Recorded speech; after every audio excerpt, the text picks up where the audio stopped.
Maksudnya orang yang dapat akhlak ni adalah orang itu juga telah mendapat rezeki. Ataupun dengan makna yang lainnya, akhlak ni Allah Ta'ala bahagikan sebagaimana Allah bahagi rezeki. Jadi sebagaimana rezeki itu kita nak doa pada Allah supaya murah rezeki, luaskan rezeki, berkatkan rezeki, maka akhlak juga nak kena minta dengan Allah sebagaimana minta rezeki.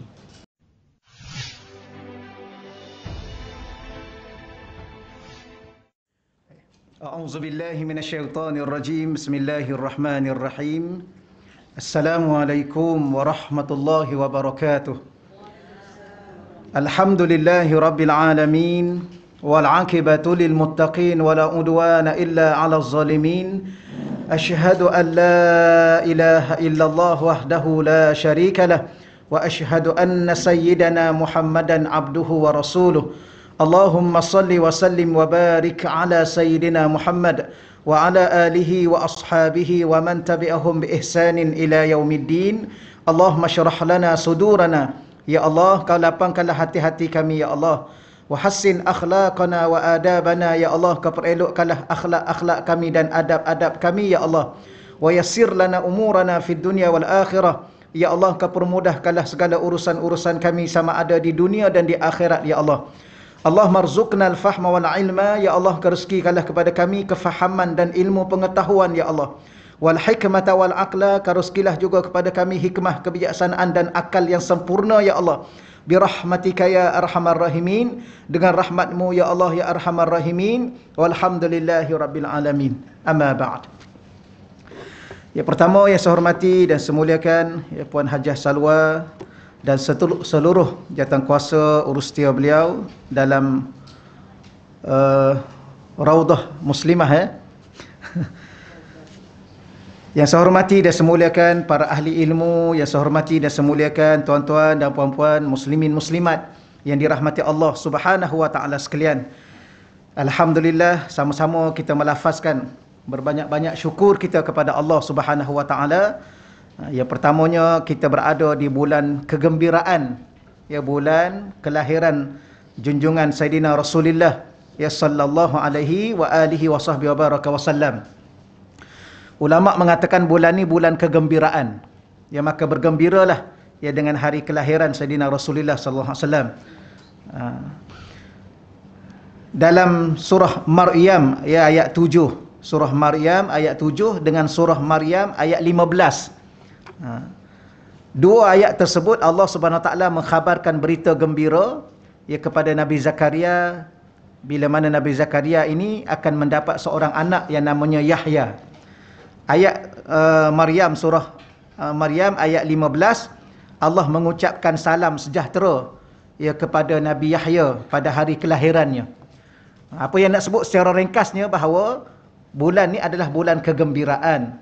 Ya, sebagaimana Allah Ta'ala berbicara tentang hari kelahiran Nabi Yahya dan memberi khabar gembira kepada ayahnya Nabi Zakaria, maka kita lebih utama bergembira dengan hari kelahiran Nabi kita Muhammad sallallahu alaihi wa alihi wasallam.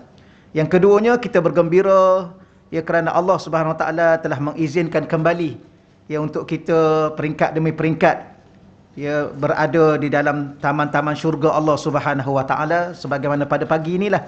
Alhamdulillah, sekali lagi kita bersyukur pada Allah Subhanahu wa taala. Dan sayanya minta maaf banyak-banyaklah, kadang-kadang kelas saya ni akhir-akhir ni tergendala. Ya, tergendala dengan beberapa program lain yang tak dapat dielak. Yang keduanya tergendala dengan lupa. Saya ni ustaz yang tak ada apa-apa, tak ada PA, tak ada driver, tak ada apa. Ya, kalau saya ingat, ingatlah. Kalau saya lupa, lupalah. Baik. Walau bagaimanapun, minta maaf banyak-banyak pada tuan-tuan dan puan-puan. Dan insya-Allah pada pagi yang mulia ini kita teruskan lagi 40 hadis cinta pada kecintaan Allah Subhanahu Wa Taala. Maka di saat kita membaca hadis ini, salah satu matlamat dan tujuannya ialah kita nak jadi orang-orang yang dicintai oleh Allah. Ya, dicintai oleh Rasulullah sallallahu alaihi wasallam. Dan setengah ulama mengatakan bahawa Rasulullah ni dia tak sama dengan rasul-rasul yang lain. Rasul yang lain dia datang membawa risalah, bawa agama yang mengajar agama kehidupan kepada umat masing-masing. Nabi Muhammad dia datang dia bawa dua. Satu dia bawa agama Islam, yang kedua dia bawa mahabbah. dibawa cinta di kalangan umat Nabi. Sebab tu Nabi ini gelarannya Habibullah. Nabi-nabi lain tak ada gelaran Habibullah. Maka Nabi membawa cinta dalam kehidupan kita. Maka di sana banyak hadis-hadis Nabi, antaranya ini 40 hadis yang berbicara soal cinta dan menjadi orang-orang yang dicintai oleh Allah Subhanahu wa taala. Baik, insya-Allah pada pagi ini muka surat 54, al-hadisus sabi asyar, ya, hadis yang ke-17. As-sabi, yang ke-7, asyar 10. Jadi 7 campur 10, 17. Okey, an Abi Abdullah, ya, daripada Sayyidina Abdullah Ibnu Mas'ud. Ya, Sayyidina Abdullah Ibnu Mas'ud qala, telah berkata, qala Rasulullah sallallahu alaihi wasallam, ya, telah bersabda Sayyidina Rasulullah sallallahu alaihi wasallam, innallaha, sesungguhnya Allah Subhanahu wa taala. Yang ni saya ulang lagi sekali, ya, setiap kali kita baca hadis-hadis pasal cinta ni, daripada awal dulu lagi, dan termasuklah hadis yang ke-17 ini, ia bermula dengan inna, satu kata penegasan.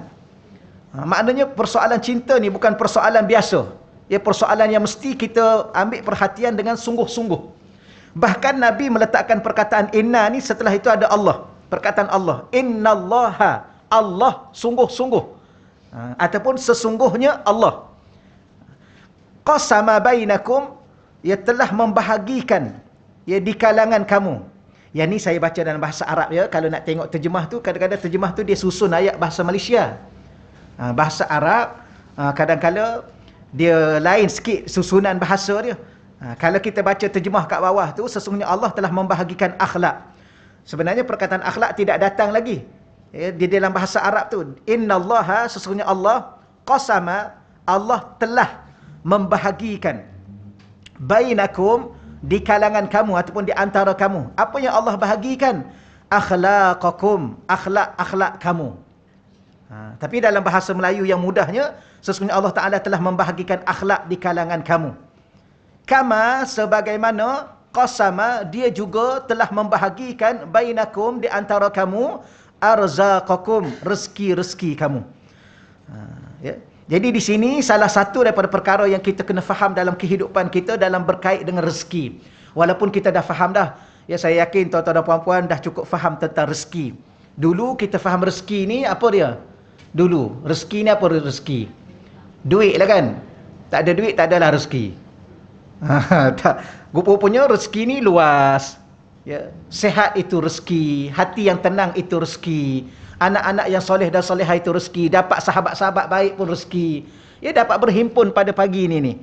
Ya, di dalam taman-taman syurga Allah Subhanahu Wa Taala ni pun rezeki. Maka sebagaimana Allah Taala telah membahagikan kepada kita akhlak, dia membahagikan sebagaimana dia membahagikan rezeki. Apa maksudnya? Maksudnya orang yang dapat akhlak ni adalah orang itu juga telah mendapat rezeki. Ataupun dengan makna yang lainnya, akhlak ni Allah Ta'ala bahagikan sebagaimana Allah bahagi rezeki. Jadi sebagaimana rezeki itu kita nak doa pada Allah supaya murah rezeki, luaskan rezeki, berkatkan rezeki, maka akhlak juga nak kena minta dengan Allah sebagaimana minta rezeki. Yang ni saya pernah dengar ceramah daripada ada seorang imam, seorang doktor yang menjadi imam kepada Masjid Musa. Masjid Musa ni masjid di Hayus Sabi' di Mesir, Kairah Mesir. Kaminya pelajar-pelajar, kalau pelajar Kelantan tu ramai berada di Hayus Sabi'. Hayus Sabi' ni seksyen 7 lah. Hayu ni dalam bahasa Arab, dia kalau terjemah biasanya dia kampung di dalam bandar. Tapi sini mudah sebutnya seksyen lah kan. Kampung dalam bandar ni.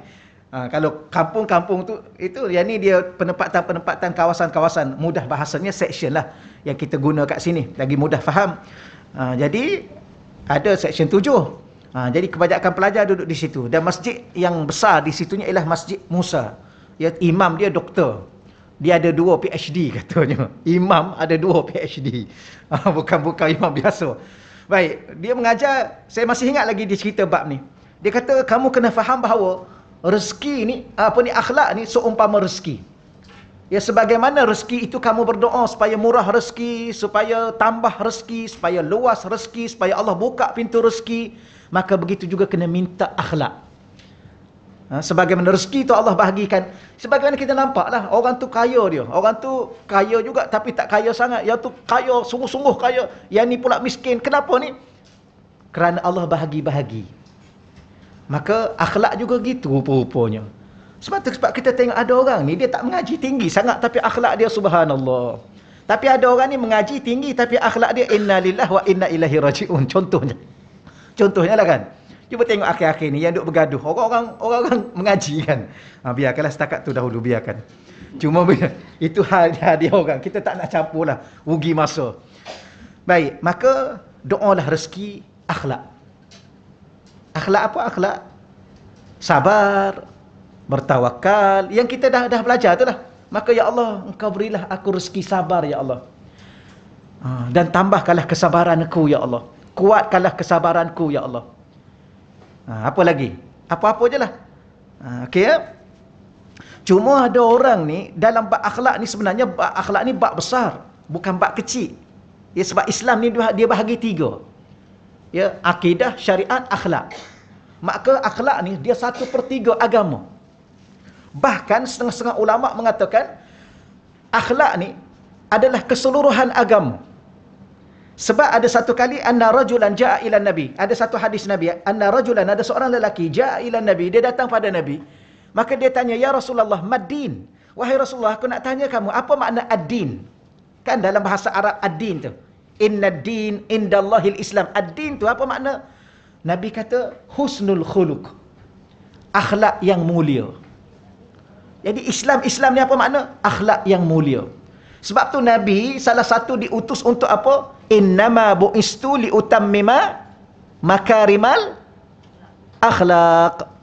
Ingat lagi hadis ni. Hadis ni dah banyak kali dah ulang ni. Ni kali yang ke-100 dah. Kelebih dah. Tak ada, saya dah ulang berapa kali Ustaz. Innama ni kalau kita belajar dia panggil hanya ataupun sesungguhnya hanyalah. Bu'istu, aku ni diutuskan. Untuk apa aku diutuskan? Hanyalah. Ni dalam bahasa Arab. Liutammima, untuk menyempurnakan. Makarimal akhlak, akhlak-akhlak yang mulia. Tapi tolong faham juga bahasa Rasulullah SAW.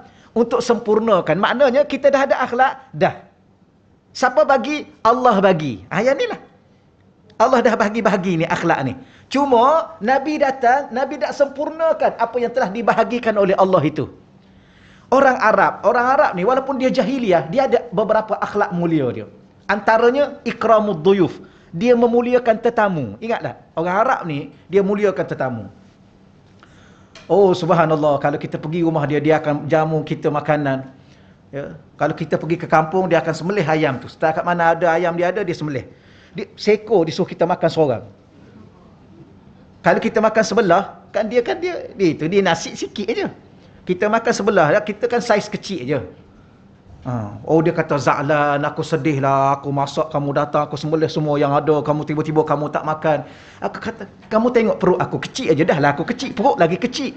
Ya mana aku boleh makan macam kamu makan, tapi dia ni, dia sekor, sekejap aja, setengah jam habis ya. Tapi nak makan, dia ni memuliakan tetamu. Apalagi yang sifat mulia dia, akhlak mulia. Kalau dia dapat anak, dia akan sembelih kambing. Tu ya, akikah tu sebenarnya amalan jahiliah dulu, tetapi amalan tu amalan mulia yang ada pada akhlak mulia. Ya. Ada beberapa amalan lagi yang jahiliah tu jahiliah lah, yang syirik tu syirik lah.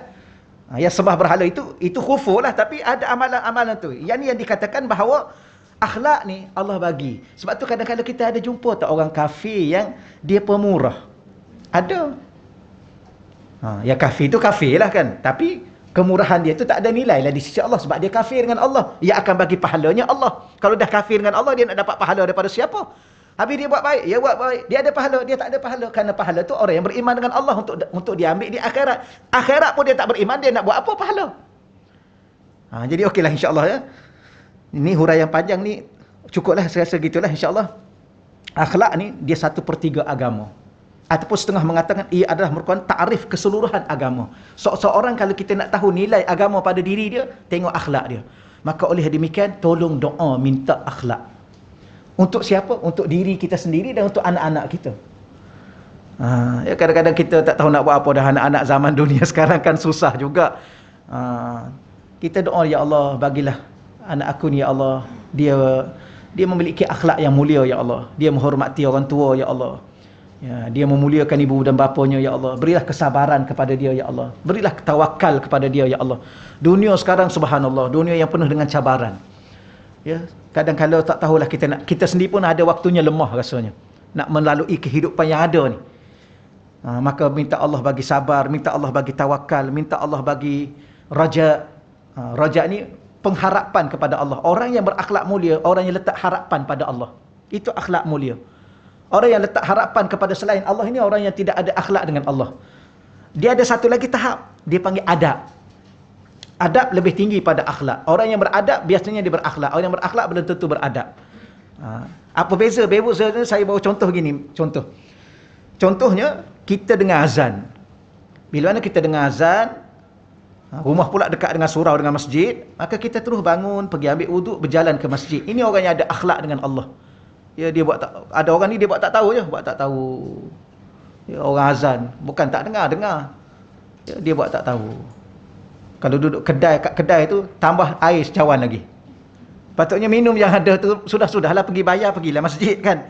Dia tambah roti canai sebiji lagi, orang duduk tengah azan. Tu kadang-kadang kena perhati tu. Baik, kemudian bila mana dia pergi ke masjid, dia orang yang ada akhlak, menerima seruan Allah. Orang ni bagus perangai dia. Bila mana sampai ke masjid, dia ada apa tu? Dia ada adab. Dah ada akhlak, tapi adab. Apa adab dia? Masuk kaki kanan. Tapi ada orang ni mungkin dia tak ingat ke, dia lupa, atau memang dia tak ada adab. Dia masuk je kaki kiri. Tandah pun dia masuk kaki kiri, masjid pun masuk. Orang ni tak ada adab. Tapi dari segi dia menerima jemputan ke masjid itu setelah mendengar azan, orang ni ada akhlak. Macam kita pergi rumah orang, bagi salam, itu akhlak Islam, kan? Akhlak Islam bagi salam. Baik, kalaulah tuan rumah dah buka pintu, jangan terus masuk. Memanglah kita bagi salam, tuan rumah buka pintu terus masuk. Ni orang tak ada adab. Malah bila mana tuan rumah kata, sila masuk, kita pun masuk. Masuk tu pun kena jaga dulu. Kena duduk, kena berdiri dulu. Tuan rumah kata, sila duduk, baru kita duduk. Ini orang ada akhlak. Sama juga tuan rumah angkat minuman. Kita tunggu dulu. Ni dahaga ni, sedang elok lah. Letak depan saya ni. Jangan nampak lapar kan. Walaupun dahaga, jangan nampak sangat. Itu apa tu? Adab. Tuan rumah kata silakan, baru kita minum. Jangan pula tanya, teh kosong saja. Jangan, ni orang tak ada adab. Kau pernah buat macam tu? Rumah kawan-kawan rapat lain lah. Ya. Kita dah selalu bergurau lain. Ni rumah orang, rumah itu. Datang-datang, ustaz, teh kosong saja. Roti tak ada.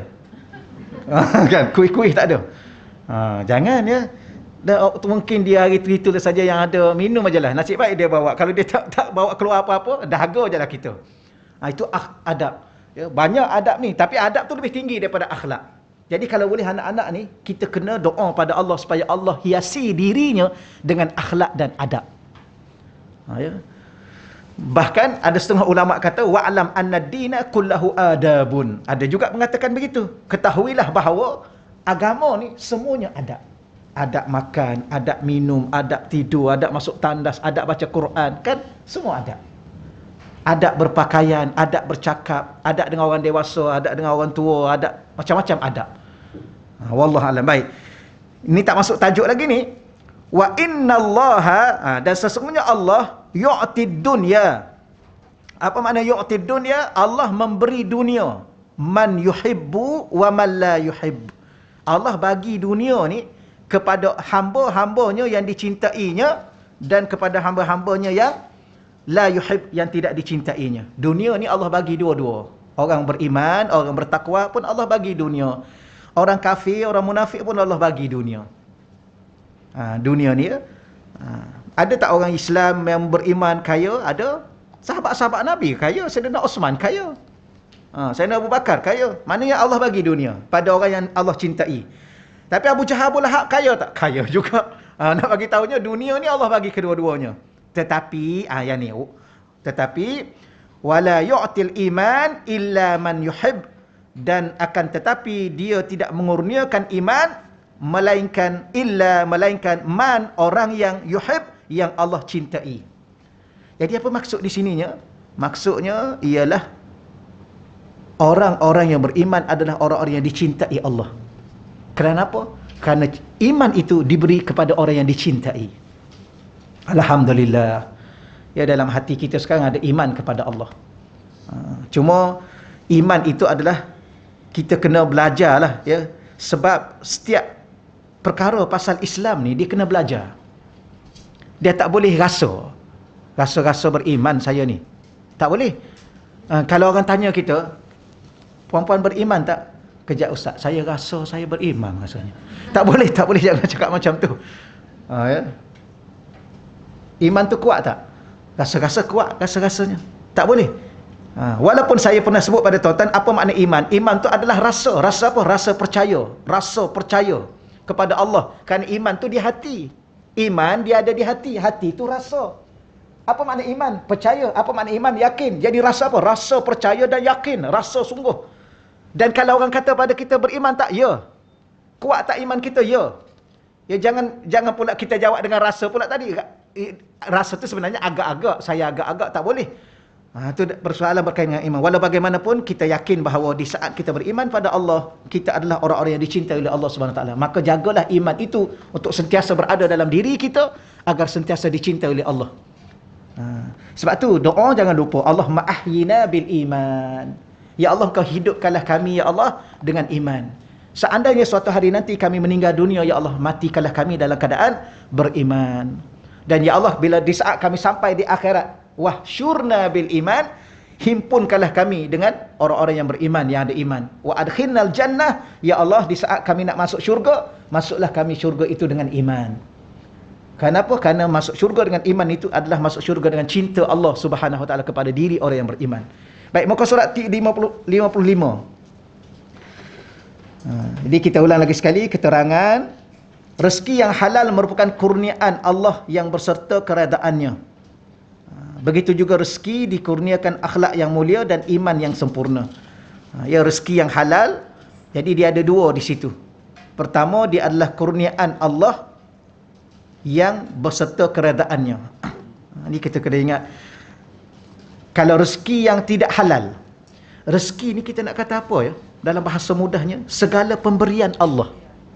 Orang kafir dapat tak pemberian? Dapat. Tapi Allah bagi kaifiat. Kaifiat ni cara. Cara nak dapat rezeki. Rezeki ni dia panggil jalan-jalan rezeki. Pintu-pintu rezeki. Kita ni boleh tak nak dapat rezeki dengan cara yang tidak baik? Boleh. Boleh. Boleh nak menipu boleh? Boleh lah. Menipu mudah aja. Kesusah. Senang aja nak tipu orang ni.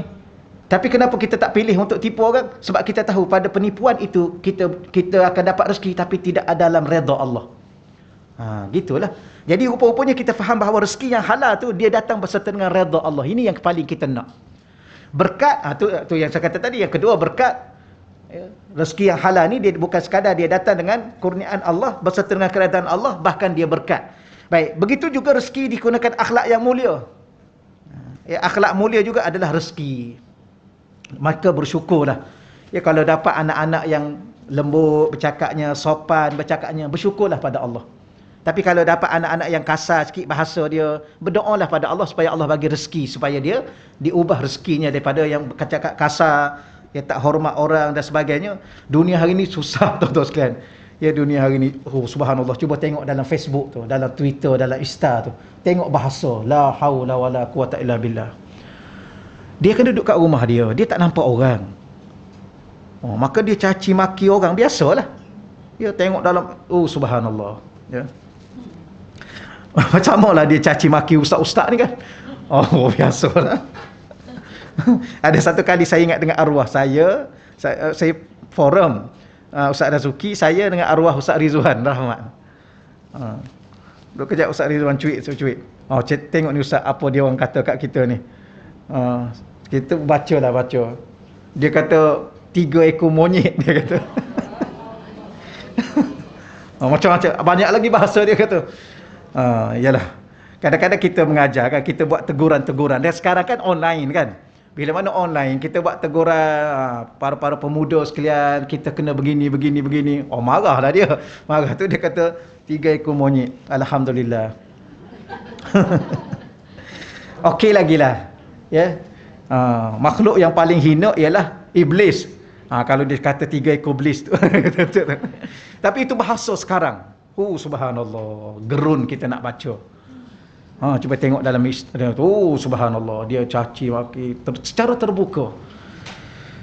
Moga-moga Allah Ta'ala rezekikan kepada mereka dan kepada kita, kepada anak cucu kita ya, akhlak yang mulia. Kerana akhlak ni adalah rezeki dan bukti kemuliaan seseorang yang Allah akan beri kepada dia dunia dan akhirat. Ada 2 timbangan yang berat, kata Nabi.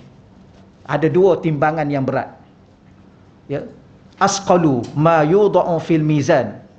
Antara benda yang paling berat yang diletakkan di atas timbangan amalan, yang pertama Nabi kata taqwa Allah, yang kedua husnul khuluq.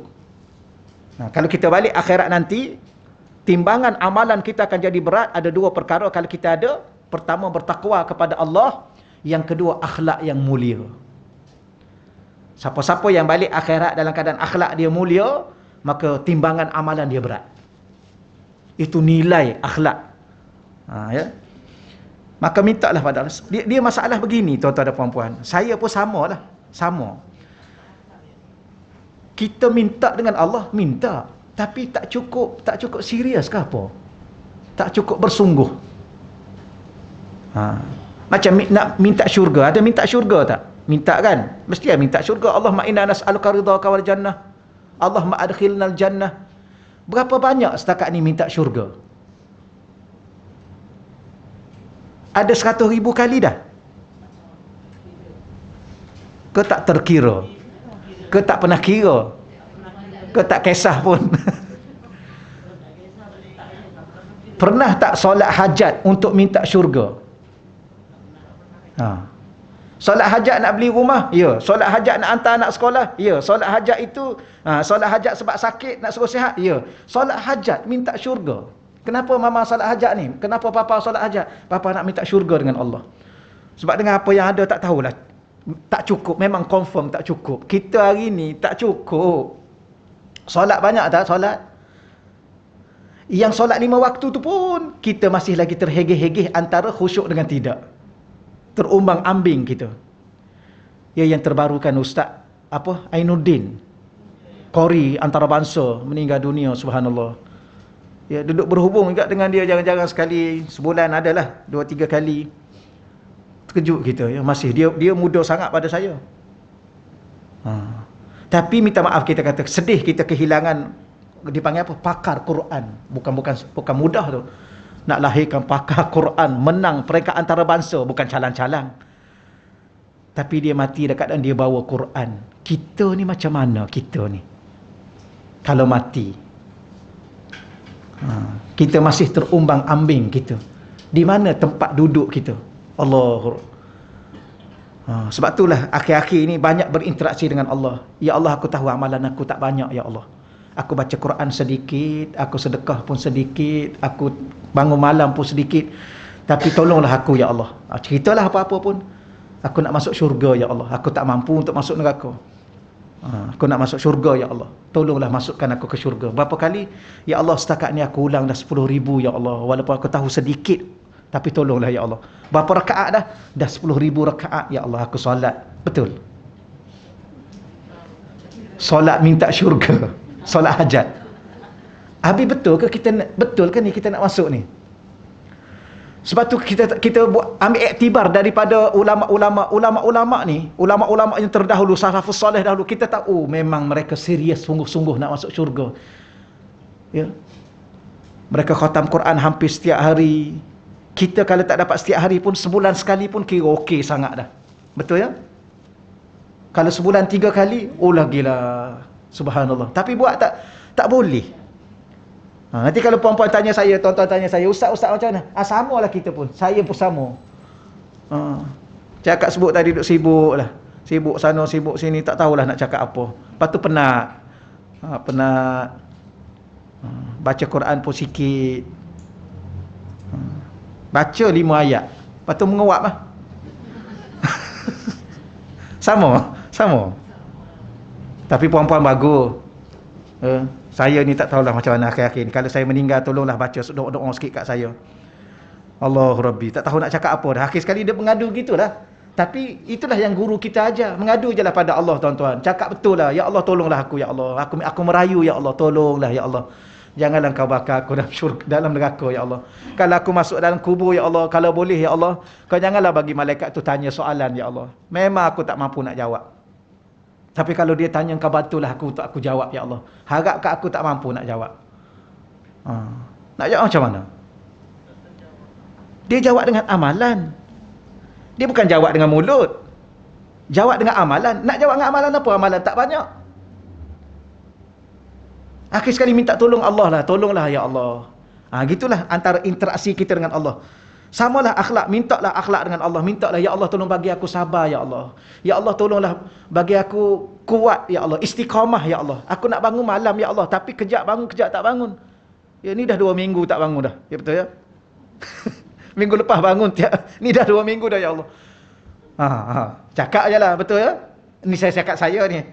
Tidur je. Ya Allah, tolonglah, ya Allah. Sebab tu kadang-kadang tuan-tuan sekalian, guru saya ajar apa? Tuan tu, kita nak tidur ni.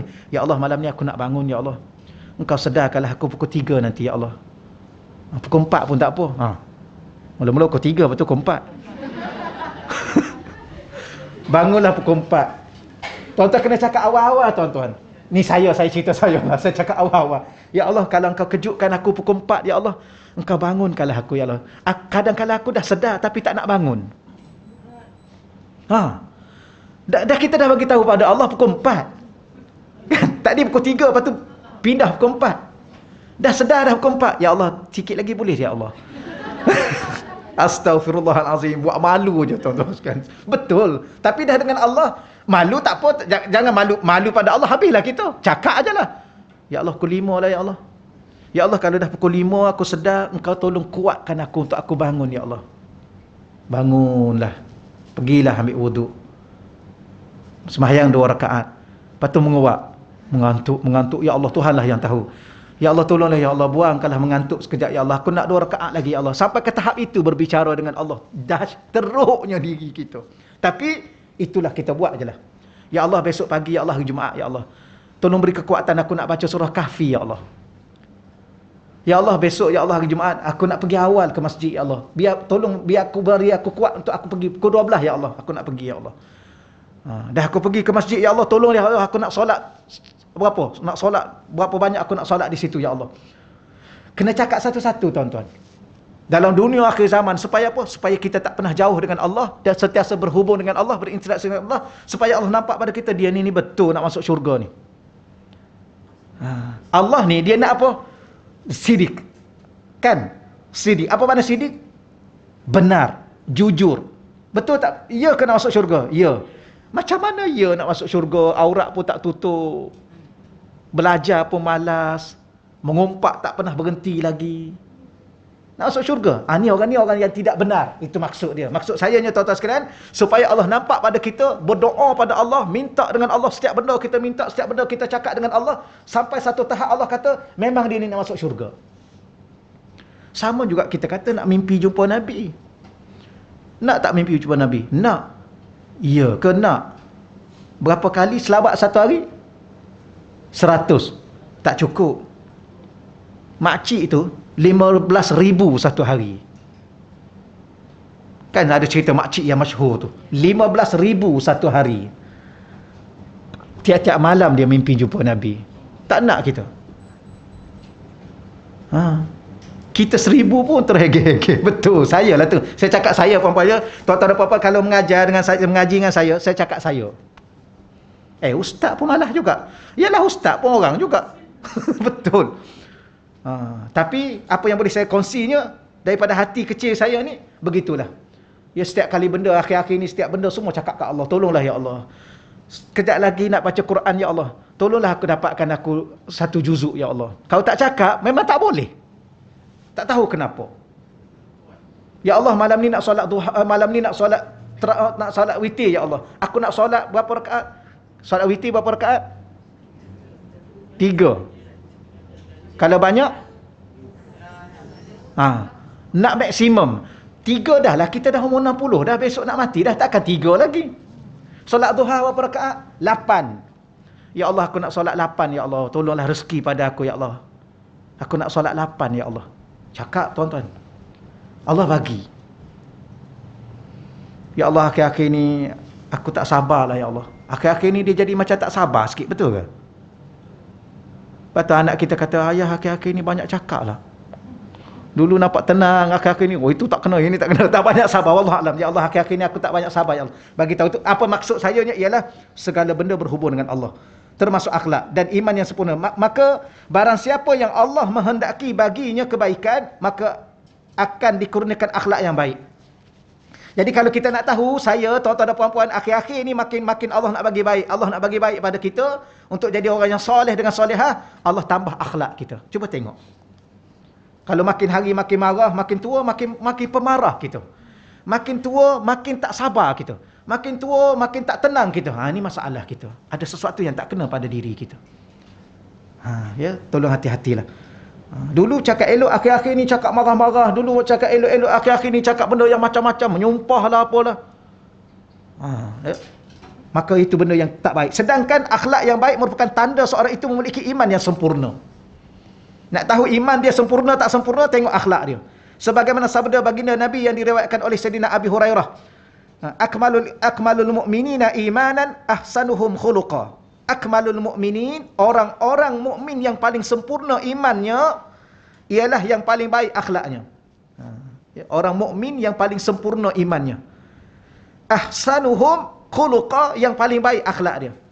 Sayyidina Tawus Ibnu Kasyah, ia pernah mengatakan, inna hazihil akhlak, sesungguhnya akhlak ini, manahihu yamnahuhallahu azza wa jalla. Akhlak ini merupakan kurniaan Allah, yang mana Allah kurniakan kepada sesiapa yang dikehendakinya, ya, daripada kalangan hambanya. Ya, man yasha min ibadih. Fa iza arada Allah azza wa jalla bi 'abdin khaira, sekiranya Allah menginginkan kebaikan terhadap seorang hamba, maka dia akan menggunakan akhlak yang baik kepadanya. Ini okeylah, kita fahamlah insya-Allah ya. Setakat tu perbincangan kita pada hadis yang ke-17. Saya nak buka lah sikit ni biar boleh bernafas. Sempuk lah. Buka hidung sikit biar boleh nafas ya. Okey, baik. Al-hadis as-samin asyar. Habislah di situ insya-Allah. Moga-moga Allah Taala rezekikan kepada kita akhlak yang mulia. Dengan akhlak inilah kita menjadi orang yang sempurna iman. Dengan iman inilah kita akan jadi dicintai oleh Allah Subhanahu Wa Taala insya-Allah. Ya, kepada anak cucu kita sama insya-Allah. Baik, al-hadis as-samin asyar. An Abdullah bin Mas'ud yarfa'uhu. Qala ar-Rasul sallallahu alaihi wasallam. Ya, daripada Sayyidina Abdullah bin Mas'ud, ya, saya marfu', beliau berkata Rasulullah SAW bersabda, salasatun, 3 golongan, yuhibbuhumullah, yang dicintai oleh Allah. Ya, 3 golongan yang dicintai oleh Allah Subhanahu Wa Taala. Pertama, rajulun, seorang lelaki, qama minal lail, yang berjaga malam ataupun yang menghidupkan malam, yatlu kitab Allah, dalam keadaan dia menghidupkan malam itu, lalu dia membaca kitab Allah, membaca Al-Quranul Karim. Baik, dalam bahasa Arab ni biasanya diguna rajulun. Rajulun ni lelaki, tapi bahasa Arab bila mana sebut lelaki, dia termasuk orang perempuan. Sebab tu setengah-setengah terjemah seseorang. Daripada kita terjemah lelaki, takut orang perempuan tak faham. Oh, kalau macam tu orang lelaki je lah, orang perempuan macam mana? Tidaklah ya. Cuma disebutnya rajulun, lelaki, tapi termasuk orang perempuan. Boleh juga kita terjemah seseorang yang Allah cinta pada golongan pertama ialah qama minal lail, dia bangun, dia berjaga malam, ataupun dia qiyamul lail dalam bahasa mudah sekarang ni, dia qiyamul lail. Dalam keadaan dia qiyamul lail itu, dia menghidupkan malam itu, salah satunya ialah yatlu kitab Allah, dia membaca kitab Allah. Orang ni orang yang dicintai oleh Allah. Jadi kita, kalau dulu, kami dulu masa di Hadramaut ataupun di Mesir, kalau syekh-syekh kita disuruh kita bangun, kita bahagi 2. Satu, kita solat dulu. Kita nak solat apa, solat lah. Nak solat tahajud, nak solat witir kan. Lepas tahajud tu akhir sekali solat witir. Sebelum tu solat lah, nak solat taubat dan sebagainya. Kemudian ambil masa setengah jam terakhir baca Quran. Bangun dulu solat dan sebagainya, zikir dan sebagainya, kemudian baca Quran.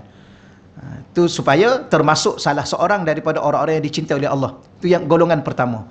Golongan kedua, wa rajulun tasaddaqa bi sadaqatin. Ya, seseorang yang bersedekah dengan suatu sedekah. Apa saja sedekah? Kalau kita belajar bahasa Arab ni, tu banyak kali dah mungkin kita ulang. Perkataan sedekah di dalam di dalam perkataan hadis ni, dia bawa dalam bentuk nakirah.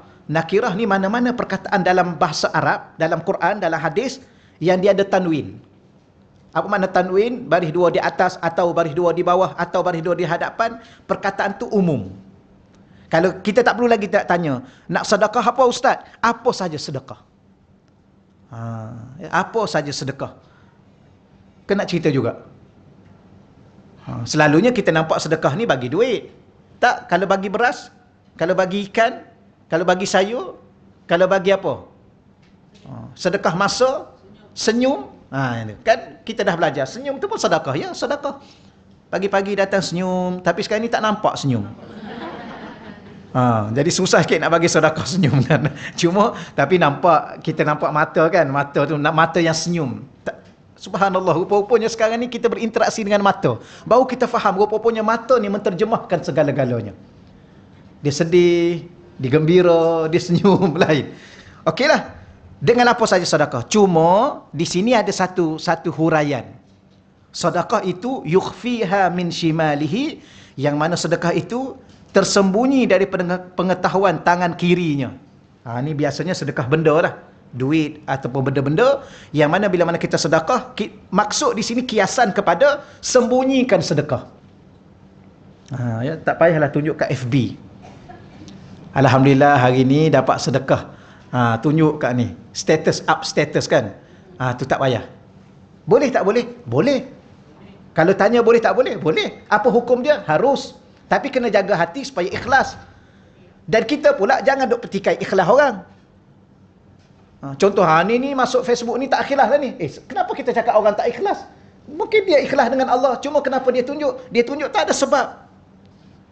Sebab contohnya ada orang bagi kat kita duit. Macam ustaz-ustaz kan. Orang bagi duit. Kemudian kita beli barang dengan duit orang tu yang orang bagi. Kita pun pergilah ke kampung mana-mana bagi. Tu kena tangkap gambar. Kena bagi kat dia. Ustaz, ada gambar tak? Ada. Ni kita dah sampaikan. Dia pun rasa Alhamdulillah. Rasa tenang dia. Ya, boleh. Tapi yang ni kalau nak dicintai oleh Allah. Yang tadi diterima oleh Allah amalan itu. Diberi pahala amalan itu. Tapi nak tambah satu lagi, bukan sekadar Allah Ta'ala menerima amalan kita dan memberi pahala pada kita, tapi Allah Ta'ala telah memberi cintanya kepada kita. Iaitu orang yang bagi satu sedekah, disembunyikan sedekah dia. Sehingga tangan kanan dia pun tak tahu. Tangan kiri dia tidak tahu, minta maaf. Shimal ni tangan kiri. Apa maksudnya? Orang yang paling dekat dengan dia. Ya. Macam puan-puan kan, puan-puan nak sedekah. Tapi dengan duit puan-puan sendirilah. Maka bila mana duit puan-puan sendiri, tak perlu bagi tahu suami, tak perlu. Tapi kalau duit suami, kena minta izin. Kena bagi maklum. Kalau suami dah bagi, dia pun dah kata okeylah, you nak buat apa, silakanlah, nak bagi ke mana, silakanlah. Tu alhamdulillah lagi baik. Kita pun bagilah diam-diam. Yang ni bukan setakat Allah bagi pahala pada kita, dan kita dapat kelebihan-kelebihan bersedekah. Apa kelebihan bersedekah? Memanjangkan umur. Apa lagi? Sehat, murah rezeki, sehat. Kalau tuan-tuan dan puan-puan rasa nak hidup lama kat atas muka dunia, banyakkan sedekah. Dan hidup tu pula dah lama, sehat. Sebab saya pernah sebut tuan-tuan sekalian, sakit kita ni ada 3 sebab. Sakit kita ada 3 sebab. Pertama sebab makan. Yang kedua sebab syaitan, iblis. Dia boleh sakitkan kita, jin dan sebagainya, dia masuk dalam badan. Yang ketiga sebab dosa. Sebab dosa. Kadang-kadang makan dah jaga. InsyaAllah ayat-ayat syifa pun dah alhamdulillah duduk dalam rumah pun pasang Quran kan. Tapi kena sakit juga, mungkin sebab dosa. Macam mana nak gugurkan sakit daripada dosa ni? Maka sedekah. Sebab tu kalau tuan-tuan ialah bawa mak ke sana ke sini tapi belum sihat lagi, sedekah atas nama mak dengan niat supaya disembuhkan penyakit. InsyaAllah dia akan sembuh. Tapi kita nak satu lagi. Allah cinta kepada kita. Daripada kelebihan-kelebihan sedekah yang kita dah belajar itu, kita dah faham sangat dah. Nak suruh Allah cinta, tambahlah satu lagi, cinta Allah kepada kita. Iaitu sembunyikan sedekah itu. Okeylah. Baik, warajulun, golongan ketiga. Warajulun, ada seseorang lagi, kana fi sariyatin. Dia lelaki itu berada dalam sebuah peperangan, satu peperangan. Fanhazama ashabuhu, lalu sahabat-sahabat seperjuangan dengannya telah gugur. Dia telah syahid. Fastaqbalal aduwa, tetapi dia masih tetap hidup lagi. Dia tidak mati syahid lagi, maka dia akan terus maju. Dia berdepan dengan musuh, dia tidak lari. Maksudnya, pergi 10 orang berperang dengan musuh, 9 dah mati dah. Dia syahid. Dia hidup seorang lagi. Macam mana dia nak buat? Dia kena terus rempuh musuh tadi sampai dia mati juga. Orang ni terlalu dicintai oleh Allah Subhanahu Wa Taala. Jangan tengok kiri kanan dah tak ada, tinggal seorang, cabut lari. Ya, tapi kita ni tak tergambar benda-benda macam ni, tuan-tuan dan puan-puan. Kita tak pernah masuk peperangan secara langsung, secara berdepan fizikal. Tapi hakikatnya kita sedang setiap hari berperang. Tahu? Kita kan ada musuh. Musuh yang terlalu amat nyata. Innahu lakum aduwwum mubin. Siapa musuh kita? Syaitan. Dan musuh ni lagi bahaya. Musuh yang ada di luar sana, dia nak kita mati aja. Lepas tu kita ke mana, apa jadi lepas mati, dia tak peduli dah. Janji aku dah puas hati, dia dah mati dah. Syaitan tak. Syaitan ni dia nak pastikan kita mati dan mati duduk dengan dia dalam neraka. Itu itu musuh yang nyata. Kalau ingat lagi yang kita belajar dulu, ada buku kecil tu kan, Hikam tu yang Syekh Yusuf sebut tu, dia kata kita tak ada musuh sebenarnya kecuali satu saja musuh kita. Siapa musuh kita? Syaitan. Yang lain tu bukan musuh kita. Yang lain tu ialah kalau orang mukmin, dia adalah saudara kita. Kalau dia kafir, dia adalah mad'u kita. Apa makna mad'u? Orang yang kita kena dakwah, kena ajak dia. Cuma kita belajar fiqh pula, orang kafir itu dia bahagi dua. Ada kafir harbi, ada kafir zimmi. Kafir zimmi itu kita bermuamalah macam biasa. Kafir harbi itu kita kena berjaga-jaga. Kafir yang akan memusuhi kita. Sebab apa dia bermusuh dengan kita? Kerana dia telah rapat sangat berada dengan syaitan yang menjadi musuh kita sebenarnya. Wallahu a'lam. Okey, baik, insya-Allah kita lihat dia punya huraian dia. Baik, sekiranya Allah mencintai kepada seseorang hamba, muka surat 57 ya. Sekiranya Allah mencintai kepada seseorang hamba, Allah akan mengurniakan kepadanya taufik untuk bermujahadah di dalam amal ibadah. Apa makna taufik? Bimbingan. Saya ulang lagi sekali, pernah saya sebut. Dia ada dua. Satu hidayah, satu taufik. Hidayah, tunjuk jalan.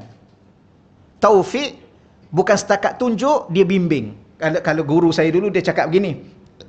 Ni saya ingat lagi masa duduk mengaji dengan almarhum Tuan Guni Aziz. Dia kata apa beza taufik dengan hidayah? Ya, saya masih ingat sekarang ni. Masa tu contoh nak pergi KL lah. Ya, orang Kelantan. Tempat paling jauh KL lah masa tu. Baik. Kalau contoh kita tanya si A ni, macam mana nak pergi KL? Dia kata nak pergi KL ni kena ikut Kuala Kerai lah, Gua Musang, pergi sampai Federal Highway, sampai. Dia cakap gitu. Okey, selesailah. Itu hidayah. Adapun taufik, dia cakap gini, oh nak pergi KL, okey baik. Mari, kebetulan saya pun nak pergi juga. Naik kereta saya lah. Sambil-sambil dia bawa kita, dia pun bagi tahulah, lain kali kalau sampai ke sini ambil jalan ni.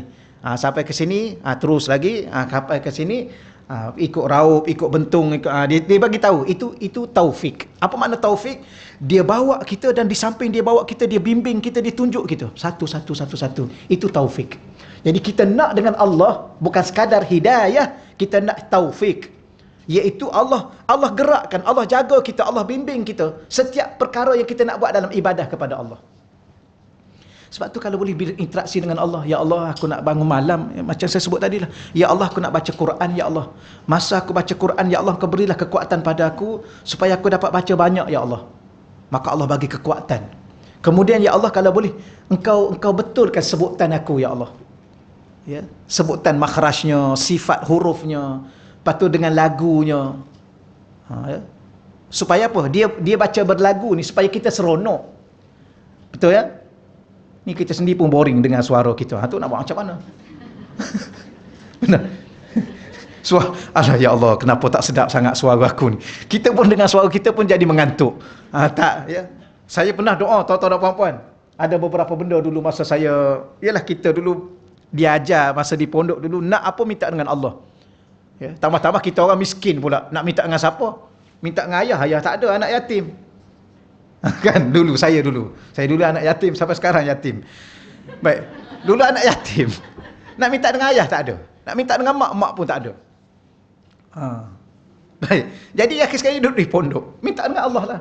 Jadi akhir sekali kadang-kadang tak munasabah pun minta dengan Allah. Tapi ada satu benda saya minta dengan Allah. Saya minta suara.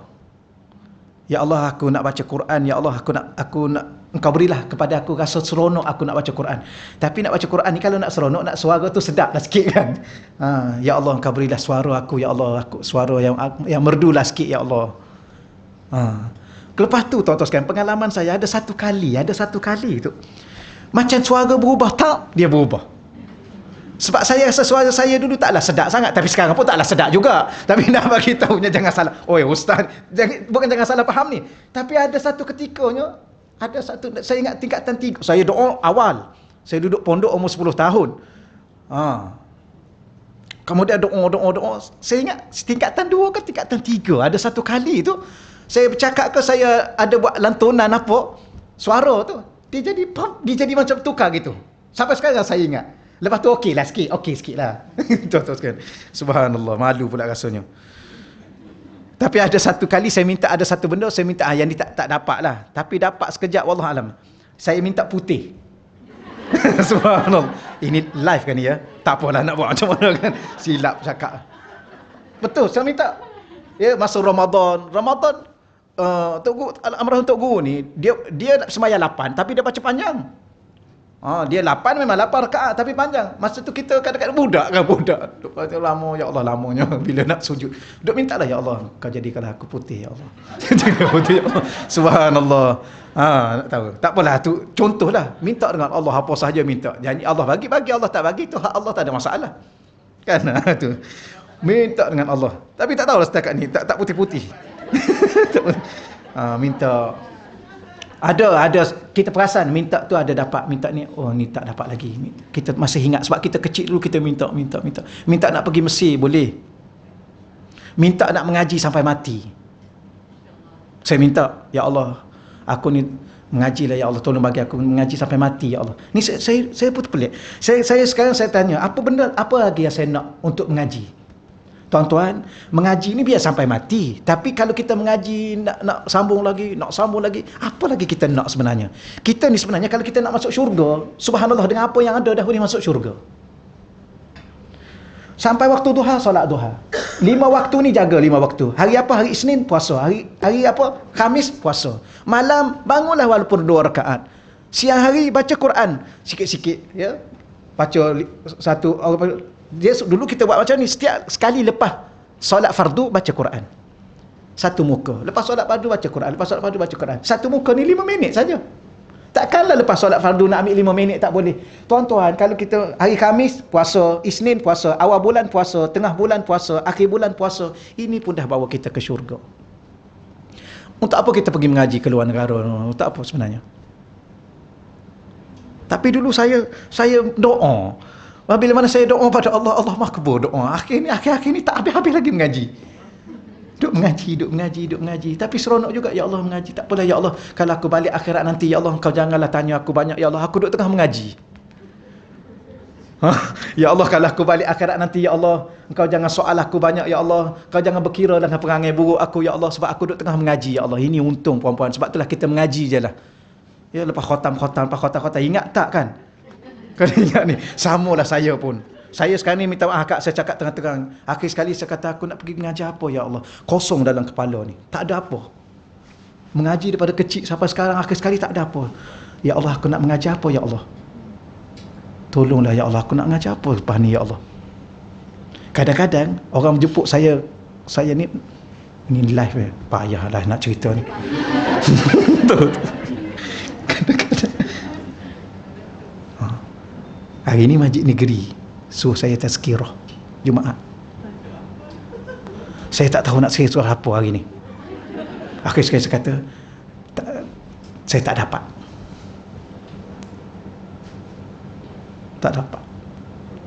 Baik saya pergi masjid mana-mana awal, saya baca Quran.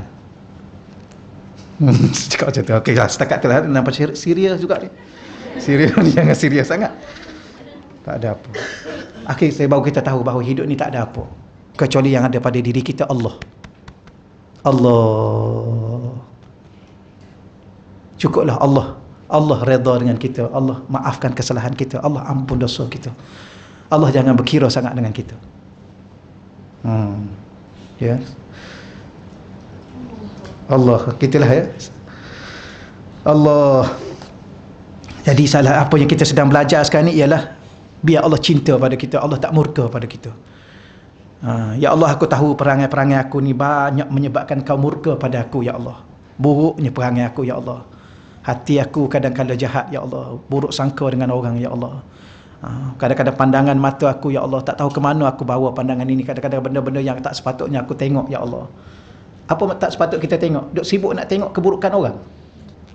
Dunia sekarang ni duk cari keburukan orang, duk intai keburukan orang, kemudian tulis dalam Facebook supaya orang nampak keburukan orang. Habis kita mulia sangatkah kita? Ya, baik sangatkah akhlak kita?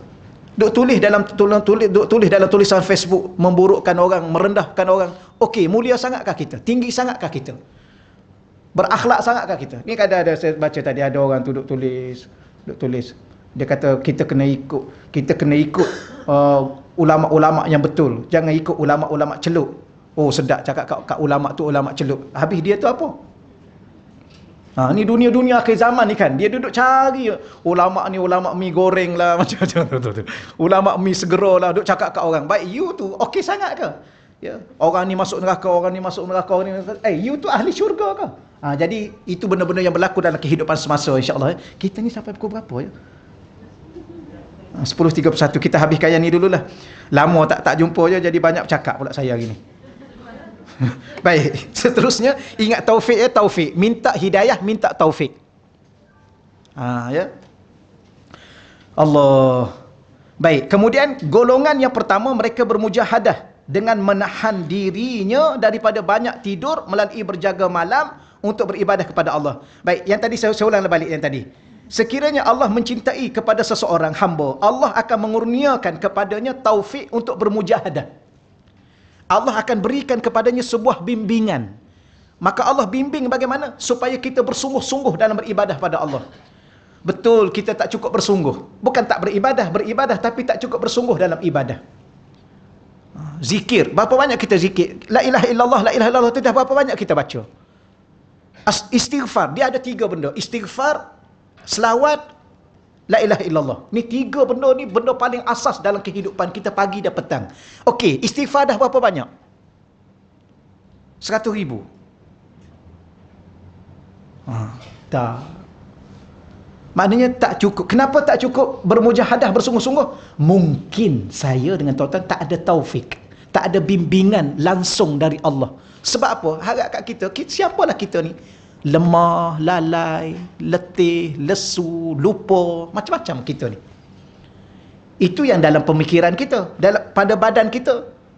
Darah tinggi, kencing manis, gaut, dah macam-macam dah. Itu kat badan, kat hati. Subhanallah. Samalah kita. Baik, kemudian musyahadah tu, taufik untuk mendapat mujahadah. Golongan yang pertama mereka bermujahadah dengan menahan diri daripada banyak tidur melalui berjaga malam untuk beribadah kepada Allah. Inilah yang Allah cinta. Salah tak tidur? Tak salah tidur. Kerana malam memang Allah cipta untuk tidur.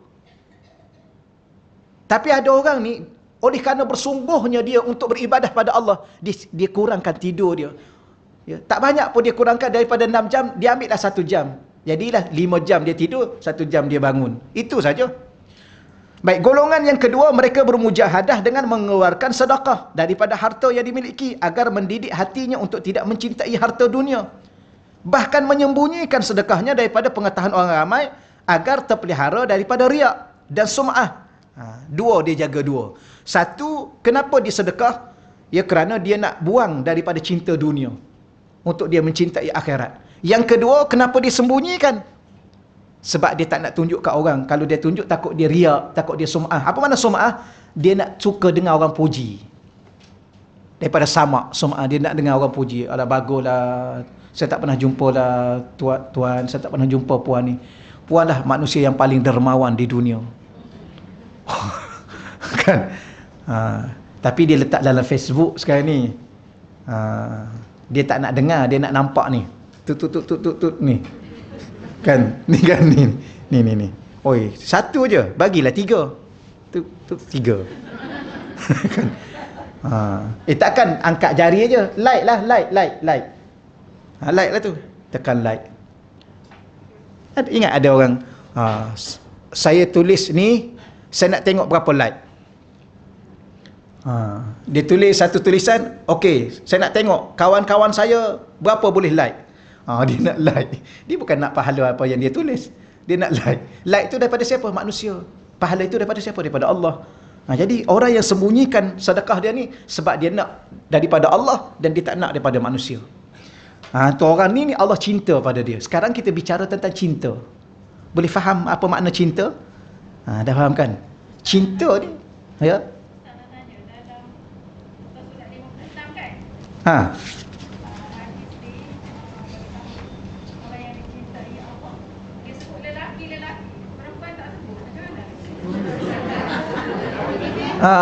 Akak baru masuk ke? Baru masuk ke dah lama? Dah lama. Dah lama mungkin tak perasan saya dah sebut tadi. Dia gini, dalam bahasa Arab, okay, dalam bahasa Arab, bahasa Quran, bahasa hadis, kalau sebut lelaki dia termasuk perempuan.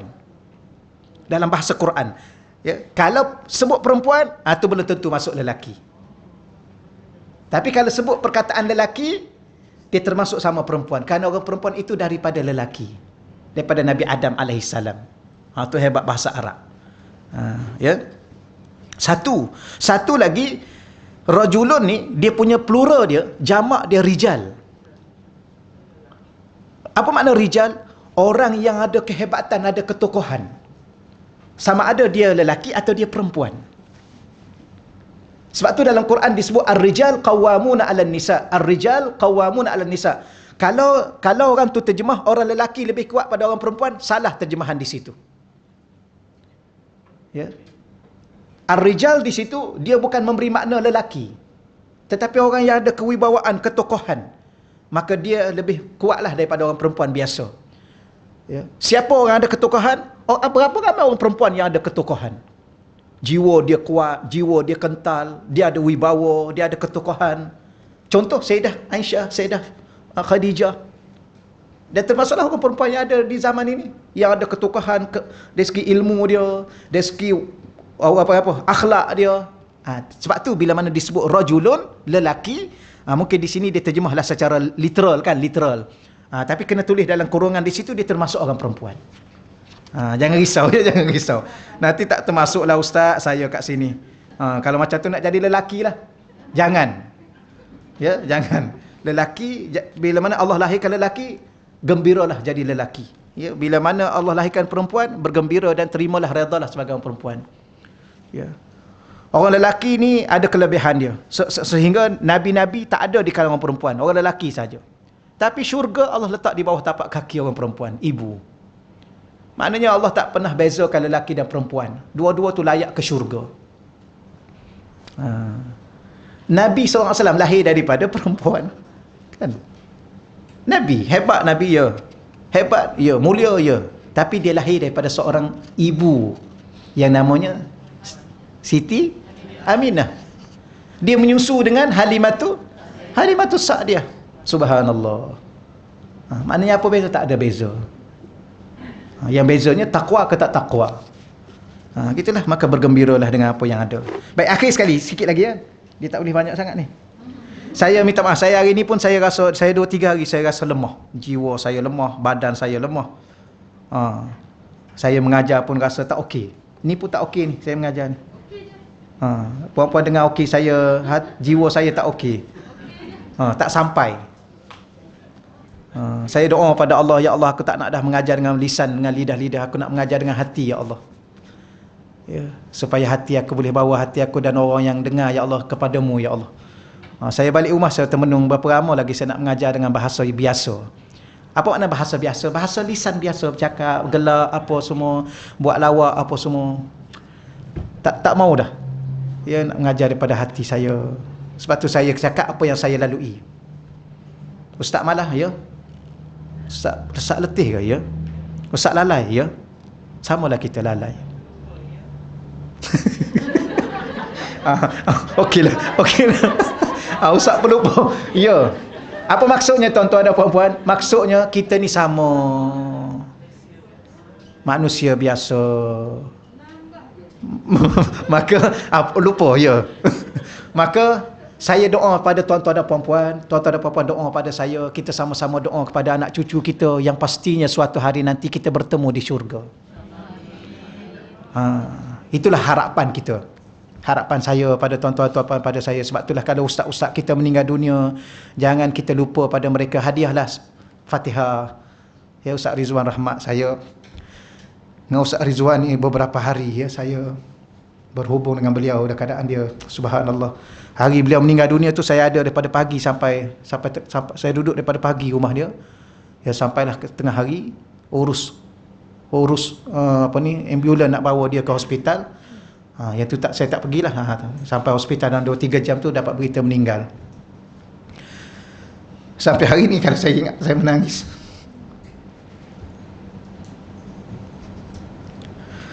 Allah, ya. Ustaz Rizwan ni dia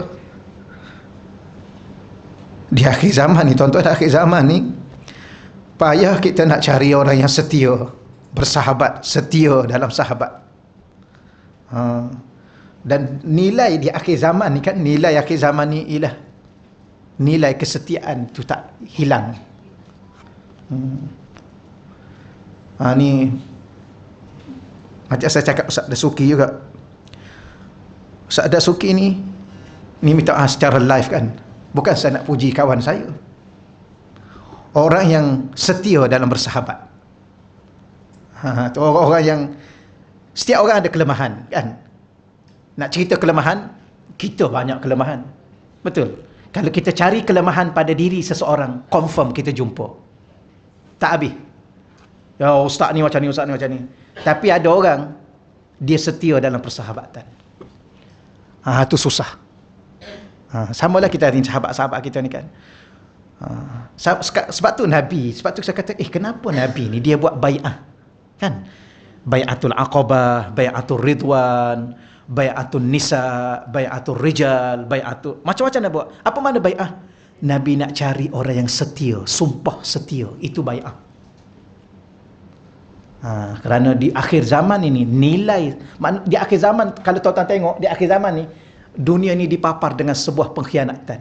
Yang ni khianat orang ni, yang ni khianat orang ni, yang ni... Macam-macam lah, cuba tengok apa yang ada. Kita jadi meluak dengan dunia yang ada. Ya, kita kena cari orang yang setia dalam sebuah persahabatan. Sebab tu baru kita faham, dua orang sahabat yang berkasih sayang ni Allah masuk dia ke syurga. Sebab apa? Kerana sahabat ni nilai dia setia. Sebab tu Nabi tak gelar pendukung. Kan sahabat Nabi itu kan, semua Nabi sebut sahabat. Sayyidina Abu Bakar. Sayyidina Abu Bakar ni siapa? Pak mentua kan. Sayyidina Umar ni siapa? Pak mentua. Sayyidina Ali itu siapa? Menantu. Sayyidina Osman tu menantu. Tapi semua tu dipanggil sahabat. Kenapa? Kerana sahabat ni dia ada satu nilai kesetiaan. Sebab tu sahabat Nabi semua sanggup mati untuk Nabi. Sebab tu Allah nak pada kita, sebenarnya yang kita duk belajar ni, nak bersungguh-sungguh, nak beribadah, nak sedekah pun tak nak tunjuk ke orang, hanya untuk Allah. Apa ni? Setia. Allah nak kita setia dengan dia. Diri kita hanya untuk dia. Allah tak nak Allah tak nak kita untuk selain daripada dia. Yang kita belajar. Yang apa yang saya belajar dengan syekh saya. Inilah saya nak apa ni. Tapi bila mana kita berkongsi benda-benda begini tuan-tuan, dia masalah rasa. Allah ni dia adalah rasa rindu Allah, rasa cinta Allah, rasa rindu Nabi. Maka bila mana kita berbicara soal rindu, kita akan menangis. Kerana rindu ni terlalu beban untuk kita tanggung, tapi indah untuk kita rasai. Boleh insya-Allah ya. Itulah. Itu sedikit saya bicara. Inilah saya nak bicara dengan tuan-tuan yang setiap kali saya baca Kita sekarang kita bincang pasal hadis cinta. Cinta tu di hati. Hati tu adalah rasa. Maka bicara cinta adalah bicara rasa. Jadi hari ini saya rasa berat nak datang. Saya rasa berat nak datang, nak bagi tahu ke akak, ustaz ni lagi sekali tak datang. Sebab hari ini jiwa saya tak hidup. Ya. Saya datang mengajar dekat jiwa saya tak hidup. Sebab tu saya batalkan satu tempat, saya tak boleh pergi. Saya tak tahu nak cakap apa hari ini, sebab saya nak cakap daripada hati saya bahawa benda yang paling bernilai dalam hidup kita ialah kesetiaan hati dan jiwa kita hanya kepada Allah. Sebab orang inilah yang Allah akan cinta. Ya. Kita tak peduli tidur kita bangun untuk Allah. Kita tak peduli penat kita, letih kita, mengantuk kita bangun untuk sujud dan rukuk dan baca Quran Allah. Inilah yang Allah sayang pada kita. Kita tak peduli pujian orang nak puji itu dia punya pasal, tapi kita bersedekah hanya untuk Allah. Kita tak akan tunjuk pada orang, kerana kita untuk Allah, diri ini untuk Allah, segala percakapan kita, segala tindak tanduk kita, segala derma kita untuk Allah. Maka Allah cinta pada kita kerana Allah tahu kita setia hanya untuk Dia. Inilah yang kita nak. Ini yang kita sedang bincang. Ya. Begitulah orang yang di saat dia masuk peperangan, kalau dia masuk 10 orang, 9 dah meninggal, tapi dia datang bukan kerana sahabat dia datang kerana Allah, maka dia tetap berdepan dengan musuh. Kenapa? Kerana dia nak mencari redha Allah, bukan. Kalau kita kata kita pergi 10, 9 orang kawan dah meninggal, cabut je lah dulu. Kan, lari je lah. Nak buat apa lagi dah? Musuh ada 100 orang. Kita dah tinggal seorang, nak buat apa? Pergi lawan. Kenapa? Semana kita lawan demi Allah, untuk Allah. Inilah yang Allah yang cinta. Ya, apa maknanya? Diri ini setianya untuk Allah. Tu maksud saya setakat tu dahululah, insya-Allah ya. Tambah-tambah bulan ni bulan Rabiul Awal. Mintalah doa pada Allah supaya Allah letak dalam hati kita cinta Rasulullah. Kerana ulama kata macam mana nak cinta Allah tanpa cinta Rasulullah. Kita tak mampu mencintai Allah secara langsung tanpa cinta Rasulullah. Itulah insya-Allah ya. Saya setakat tu dahulu. Auzubillahi minasyaitanirrajim. Ada doa ke ni? Bukan. Yang lepas. Auzubillahi minasyaitanirrajim. Bismillahirrahmanirrahim. Wassalatu wassalam ala asyrafil anbiya'i wa mursalin wa ala alihi wasajma'in. Allahumma salli ala sayyidina Muhammadin miftahi babi rahmatillah adada ma fil ilmillah salatan wa salaman daimain bidawami mulkillah wa ala alihi wa sahbihi. Ya Allah, ya Tuhan kami, pada pagi yang mulia ini ya Allah, kami membaca hadis-hadis kekasih-Mu ya Allah, tentang berkaitan dengan cinta ya Allah. Ya Allah, kami juga belajar tentang rezeki akhlak ya Allah. Rezekikanlah kepada kami ya Allah. Rezekikan kepada anak cucu kami akhlak-akhlak yang mulia ya Allah, akhlak-akhlak yang terpuji ya Allah. Ya Allah, ya Tuhan kami, pada pagi ini juga kami belajar tentang amalan-amalan mujahadah dalam kami bangun untuk bersujud dan membaca Al-Quran-Mu ya Allah. Rezekilah kepada kami ya Allah, agar kami dapat bangun untuk sujud kepada-Mu ya Allah. Rezekikanlah kepada kami agar kami dapat bangun untuk membaca Al-Quran-Mu ya Allah. Ya Allah, Tuhan kami, jadikanlah kami orang yang dicintai oleh-Mu ya Allah. Kami mengaku bahawa kami tidak layak untuk dicintai ya Allah. Walau bagaimanapun kami berharap sangat kepada cinta-Mu ya Allah. Kami berlindung daripada murka-Mu ya Allah. Rabbana atina fid dunya hasanah wa fil akhirati hasanatan wa qina adzabannar. Wa sallallahu ala sayidina wa maulana Muhammad wa alhamdulillahi rabbil alamin. Taqabbalallah minna wa minkum ya karim.